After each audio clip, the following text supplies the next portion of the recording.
Hi guys, this is Shamoria. Now I'm going to tell you some phrasal verb, important phrasal verb.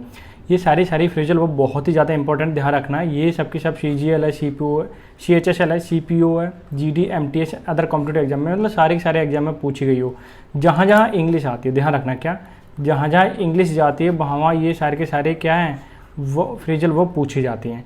और इसी का जो sense होता है ना, बहुत कॉम्प्लिकेटेड होता है। ये सारी की सारी जो फ्रेजल वर्ब की ई बुक मैंने जो बनाई है वो आपको फ्री ऑफ कॉस्ट मिलेगी, नीचे लिंक में आपको डाउनलोड कर लेना है। उसके कंडीशन ये है कि आपको पूरा वीडियो देखना है, तभी आपको वो मिल पाएगी। क्लियर? तो देख लेते हैं भाई आज की क्या है फ्रेजल वर्ब। अगर मैं ए से पहले जितने भी ए से वर्ड आए हैं उनको मैंने लिखा हुआ है यहाँ पे। देखिए आस्क आफ्टर, आस्क आफ्टर क्या होता है?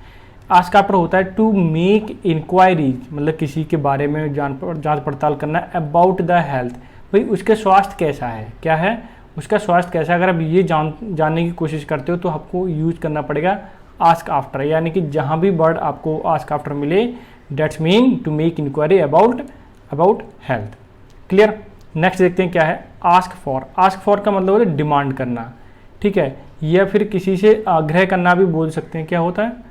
आग्रह करना, ठीक है। अटेंड ऑन, अटेंड ऑन का मतलब क्या है? सर्व करना, सर्व मतलब किसी की सेवा करना, या वेट फॉर मैं लिख देता हूँ, वेट फॉर भी हो सकता है। क्यों? क्योंकि आप देखते हो जब होटल में जाते हो खाना खाने, तो वहाँ पे क्या है, एक सर्व करने के लिए होता है, वो अटेंड रहता है हमेशा आपकी सेवा में, मतलब आपको क्या चाहिए, ठीक है, इस तरह से। तो ये तीनों जो वर्ड हैं वो ए लेटर से स्टार्ट है, ठीक है। तो ये क्या है, बहुत ही ज़्यादा इंपॉर्टेंट है। अब मैं देख लेता हूँ दूसरा, बैक ऑफ, बी से स्टार्ट हो रहा है। बैक ऑफ का मतलब होता है रिट्रीट होना, यानी कि पीछे हटना। क्या होता है? पीछे हटना। क्लियर हो गया? नेक्स्ट देखते हैं क्या हुआ। बैक आउट, बैक आउट का मतलब होता है, इसका देखो, इसका एप्लीकेशन भी मैं कराने वाला हूँ, लेकिन इसके एप्लीकेशन से पहले आपको एक बार रिवाइज करा दूँ, तब वहाँ पे आपको करने में ज़्यादा अच्छा लगेगा। बैकआउट का मतलब choose not to do something, यानी कि आपने बैकआउट हो गए। जैसे पहले किसी बात के लिए तो आप एग्री थे कि मैं ये काम करने वाला हूँ, बट बाद को क्या हुआ, ये यहाँ पे टू चूज होना चाहिए, ठीक है। बाद को क्या किया आपने, आप डिसएग्री हो गए कि मैं ये काम नहीं करूँगा, तो इसको बोलते हैं बैकआउट, ठीक है। यानी कि हाँ करने के बावजूद भी पीछे हटना, that is called back out. Clear हो गया? नेक्स्ट देखते हैं बैकअप। बैकअप का मतलब क्या होता है? बैकअप आपके फ़ोन में भी रहता है, फ़ोटो वगैरह का रहता है, कॉन्टैक्ट नंबर का बैकअप रहता है, तो वो सपोर्ट के लिए होता है आपको। क्लियर? तो जहाँ भी बैकअप दिखाई दे उसका मतलब क्या है? सपोर्ट। क्लियर? नेक्स्ट देखते हैं बैंक ऑन। एक बैंक ऑन भी हो सकता है या अपॉन भी हो सकता है, दोनों ही कंडीशन मिल सकती हैं आपको, तो घबराना नहीं है। आपको इन दोनों का ही मतलब होता है टू बी रिलेवेंट, यानी किसी से भी संबंधित होना। क्या होना? ठीक है, क्या होना? संबंधित होना। एक होता है बेयर अप। क्या होता है बेयर अप? यानी कि इसका मतलब होता है टू विदस्टैंड द स्ट्रेस और डिफ़िकल्टी, मतलब किसी को सहन करना। अगर मैं बोलूँ कि बेयर अप, बेयर अप का मतलब क्या होता है, मैं यहाँ पे लिख देता हूँ, थोड़ा सा ठीक करें, सहन करना। क्लियर हो गया? सहन करने का मतलब क्या हो गया, यानी बेयर अप का मतलब। तो ये कितने हो गए? 8 वर्ड हो गए। बहुत इंपॉर्टेंट है, देखो नोट कर लेना, बुक तो मिल ही जाएगी, फिर भी नोट कर लो तो ज़्यादा बेटर है। वो नोट करने से होता ही हुआ है कि आपको अच्छे से याद रहता है वो चीज़ें। क्लियर? जैसे बेयर विद, बेयर विद का मतलब क्या था? टॉलरेट विद समवन, किसी को सहन करना। वो सहन करना होता है, किसी सिचुएशन को सहन करना हो सकता है, लेकिन बेयर विद जब भी आता है वो पर्सन को, दो पर्सन के बीच में रिलेशन को शो करे, तो वहाँ पे विद का यूज करते हैं। दो पर्सन हो या दो ऑब्जेक्ट हो, वहाँ पे विद डेफिनेटली विद आएगा। तो टू टॉलरेट, टॉलरेट का मतलब सहन करना, विद समवन किसी चीज़ को या किसी पर्सन को सहन करना। क्लियर हो गया?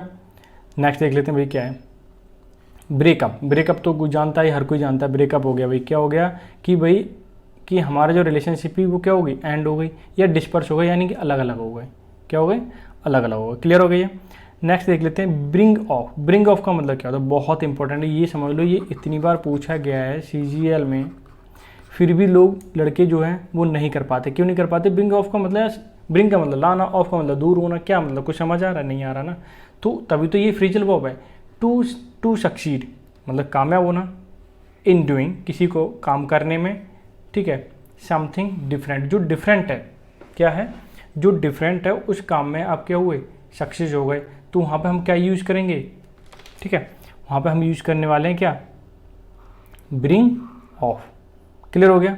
तो ये CGL में नहीं, CPO CHSL में भी पूछा गया है, CPO में भी पूछा गया है। यहाँ की जो इंग्लिश अगर आप पढ़ लेते हैं तो आप ये समझ लो ये यूपी का अभी हाई कोर्ट की वैकेंसी आने वाली है। किसकी? हाई कोर्ट की वैकेंसी आने वाली है। तो वहाँ पे इतना हाई कोर्ट का ARO है, RO है, ठीक है, रिव्यू ऑफिसर है, असिस्टेंट रिव्यू ऑफिसर है, आपकी क्लर्क की भी आएंगी और बहुत सारी LDC वगैरह आएंगी, बहुत सारी जॉब, जितनी भी जॉब हैं उसमें इंग्लिश आती है, इंग्लिश यहाँ आती है, तो ये सारे वर्ड वहाँ पे यूज होने वाले हैं। क्लियर हो गया? तो नेक्स्ट देख लेते हैं। नेक्स्ट क्या है? देखो ये नेक्स्ट जो है ये C से सारे के सारे जो लेटर हैं C से स्टार्ट, वहाँ से मैंने किया, उसकी बहुत इंपॉर्टेंट है। कॉल एट का मतलब क्या होता है? आपने कभी द हिंदू पढ़ना, आप वहाँ पे डेली देखना कि PM कॉल एट दिस, ठीक है, मतलब कहीं की जगह का भी नाम हो सकता है। तो वहाँ पे जाके क्या हुआ, उन्होंने विजिट किया, ठीक है, लद्दाख के लिए, कश्मीर के लिए, जो भी है। कॉल एट का मतलब क्या हो गया? विजिट करना, ठीक है। ये होता है कॉल फॉर। कॉल फॉर का मतलब क्या होता है? डिमांड करना। क्या होता है? डिमांड करना, किसी से आंसर की डिमांड करना कि भाई उत्तर दो, तुम्हारी जिम्मेदारी है, किसी ने कोई काम हुआ है तो इसकी रिस्पॉन्सिबिलिटी बनती है, तो वो जवाबदेही हो गया। तो इसको क्या यूज़ करेंगे? उसके लिए हम कॉल फॉर यूज़ करेंगे। ये होता है कॉल इन। कॉल इन का मतलब सेंड फॉर। सेंड फॉर का भी मतलब समझ नहीं आएगा, इसका मतलब होता है बुलाना, ठीक है, सॉरी बुलाना नहीं, इसे भेजना। क्या होता है? मैं यहाँ पे सम्मान ले देता हूँ, ये भेजना, ठीक। क्लियर हो गया?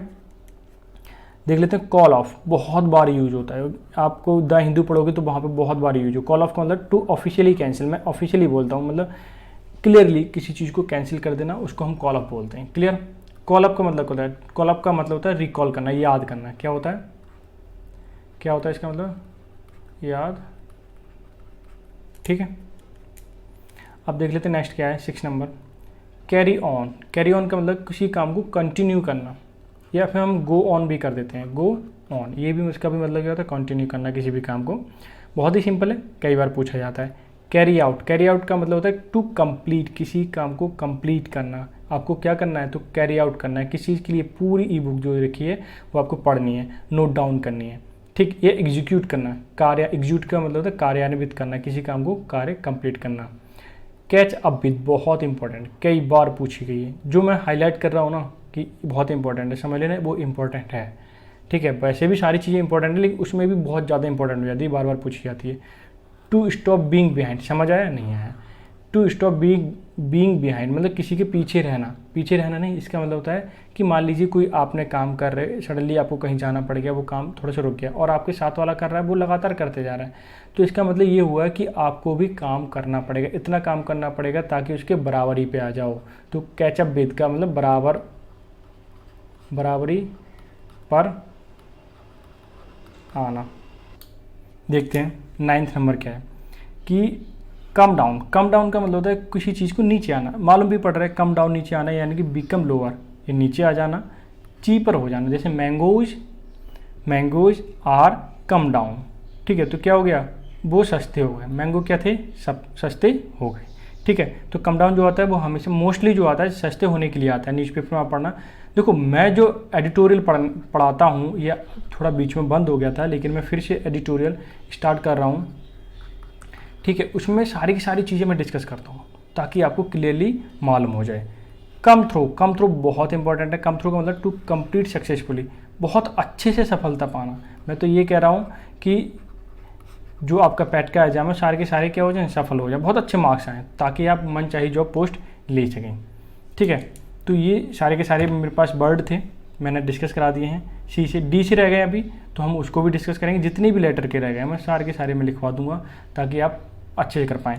और जिनका भी CGL का एग्ज़ाम है, किसका भी है, जैसे मैं लिख देता हूँ, जैसे CGL का भी चल रहा है, ठीक है, और इसके बाद किसका GD का भी आएगा, MTS का आएगा, ये सारे के सारे एग्ज़ाम उनके लिए पढ़ लें इसे।